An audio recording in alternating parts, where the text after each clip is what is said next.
मुंबईला ट्रॅफिक मुक्त करण्यासाठी रिंग रोड, वाहतूक कोंडीवर तोडगा, तर मुंबईकरांचा प्रवास होणार सुखकर.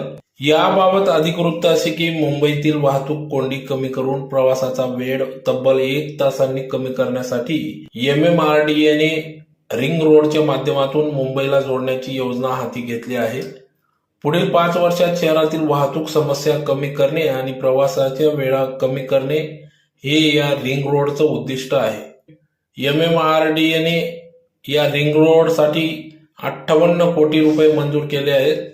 तर या योजनेत 90 किलोमीटरपेक्षा जास्त लांबीचे रस्ते, पूल आणि बोगदे बांधले जाणार आहेत. हे सर्व रस्ते मुंबई शहराला बाहेरील बाजूने जोडतील आणि मुंबई उपनगराला देखील मोठी कनेक्टिव्हिटी मिळणार आहे. रिंग रोडमुळे उत्तरेकडे गुजरात आणि दक्षिणेकडे कोकण आणि